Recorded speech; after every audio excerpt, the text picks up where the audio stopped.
The unsurpassed, penetrating, and perfect truth is seldom met with, even in 100,000 myriad kalpas. Now we can see and hear it. We can remember and accept it. I vow to make the Buddha's truth one with myself. Homage to the Buddha, homage to the Dharma, homage to the Sangha. So I wanted to talk this morning some on Nagyaarajuna. Nagyaarajuna is the 14th ancestor in our transmission line. After Shakyamuni, he's considered the greatest Indian ancestor. He's considered the founder of the Mahayana tradition. The legend is that he dove beneath the ocean to the palace of the Naga kings and there retrieved the scripture of great wisdom.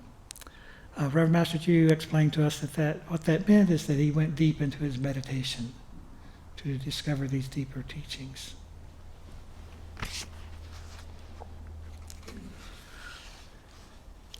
Great Master Keizan writes in the Denkoroku, it's a series of Dharma talks on the ancestors, the Indian and Indian ancestors. And he uses the opportunity to talk about a particular aspect of training that's connected with each one. And with Nagyaarajuna, he talks about the tendency to want to go off by ourselves and not train with the Sangha. Okay? And the chapter starts with Nagyarajuna's master, Kabimora, encountering a python in the desert. And the python wraps himself around Kabimora, and Kabimora gives it the precepts. And then the python disappears, and then shortly thereafter returns as an old man who explained that he studied with Nagyaarajuna, and like Nagyaarajuna, he didn't have patience when people came to ask his advice. And so he told them to go away and don't bother him. And he said, this is why I got reborn as a python, because I didn't have the generosity to help other people in their training. The story continues. Kabimora then meets Nagyaarajuna, and there's kind of two points to learn from what Nagyaarajuna had been up to, and one is that Nagyaarajuna had been up to involvement with magic and occult, and that represents all the different things that we can get involved with that are fascinating to us. Okay?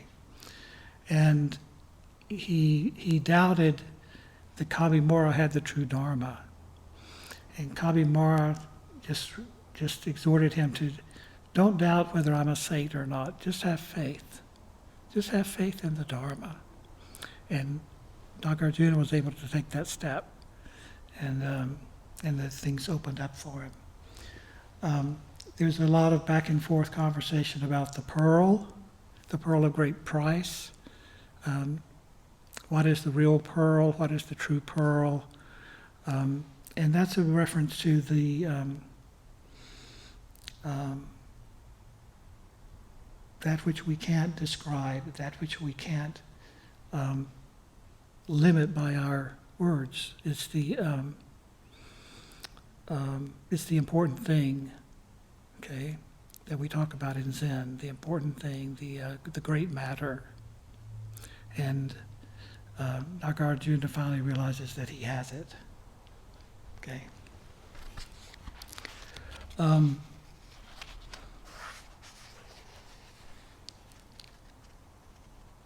Again, the other trait that Nagyaarajuna represents was this tendency to go off by himself and train. And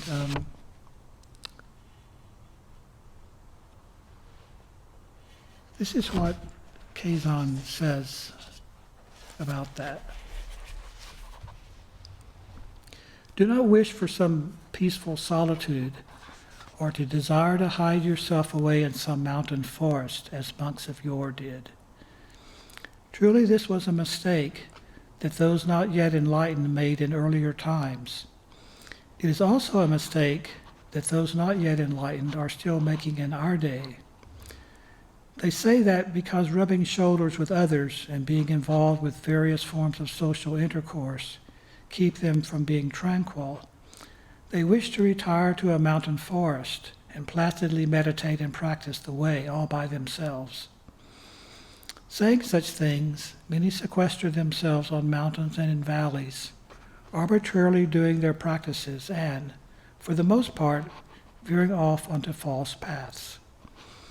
This happens because they do not know what truth is and have vainly put themselves first.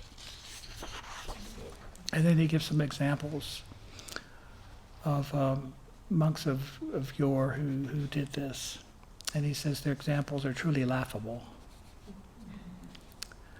And he explains that these monks that they'd made examples of, they had already realized enlightenment. They had already done their training to a point where they didn't need to train with other people. And yet they could make use of going off by themselves and deepening their training. But then they came back and trained with the Sangha. It was a temporary measure. It wasn't a permanent move. Okay?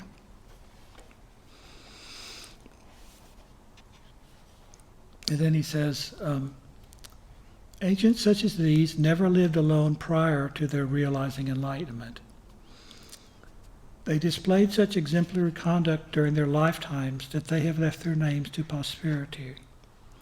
They were clear-eyed and great sainted men, real persons who had realized truth.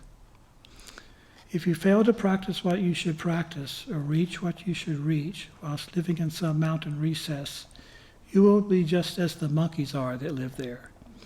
This is the epitome of one whose heart has not realized enlightenment. And he goes on to say, if your eye of enlightenment is not clear and bright, those who do their training in the harmonization of mind and body in isolation become Shravakas or Pratyeka Buddhas and will destroy the seed of their future Buddhahood. A destroyed seed is one that has been over-roasted. They have let the seed of their Buddhahood die. Therefore, O good monks, carefully do your training in the monastery. Continue to practice with your spiritual teacher over a long period of time. Become thoroughly clear about the great matter for which you train, until you have, beyond doubt, completely and clearly discern your true self. And then, for a while later on, deepen your spiritual roots and tighten up your training, that you may become a successor to the former generations of ancestors. Eihei Dogen, the founder of our lineage, has admonished us against living alone lest people stray onto false paths. His successor, Koan Ejo, said, "My disciples, do not live alone.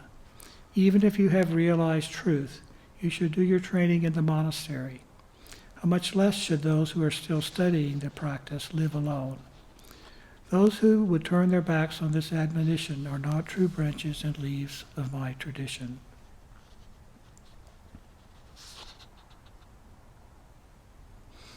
And then he refers to the story of the opening story of the man who had been reborn as a python. He says,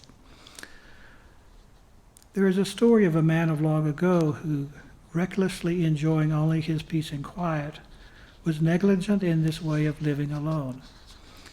When novice monks came to seek instruction from him, he did not answer what should be answered and gave rise to indignant wrath. Truly, if your body and mind are not yet in harmony, you must realize that you should not live alone and apart from your spiritual teacher.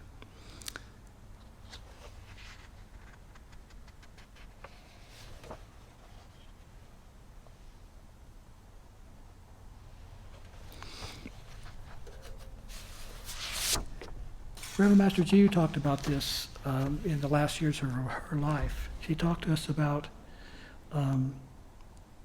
what's in Benedictine monasticism called a vow of stability, a vow, a promise, an aspiration to stay within the monastery and not go off on one's own. That doesn't mean that there may be occasions when someone needs to go off to start a priory or do some other service to the Sangha. But it's talking about an attitude of mind that wants to go off by oneself, thinking that one knows enough on one's own, and that one doesn't need to train with other people, or that other people are too much of a hassle to train with. That's why staying and training in a monastery is considered to be bodhisattva activity, because it's harder.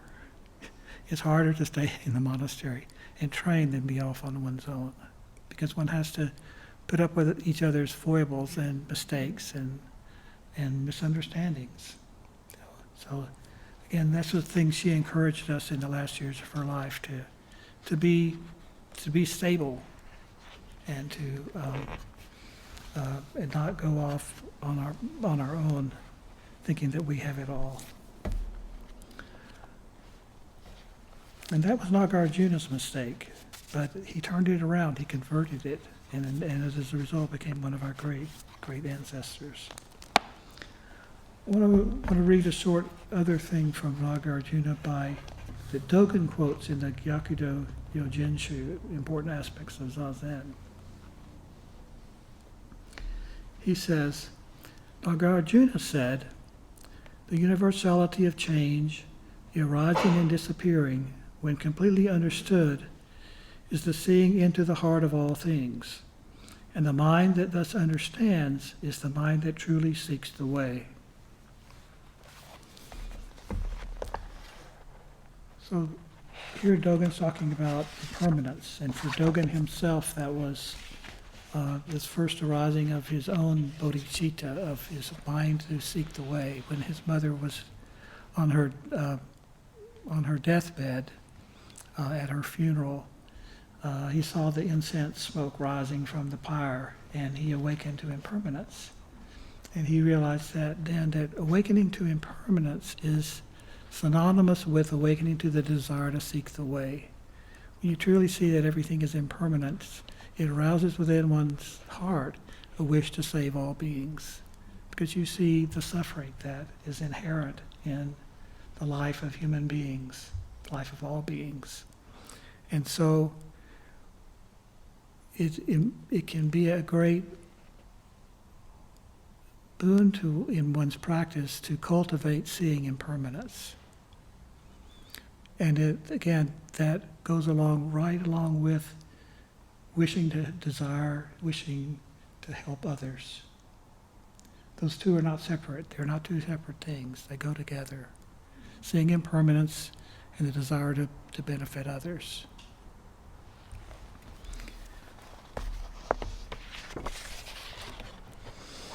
And Dogen comments on that.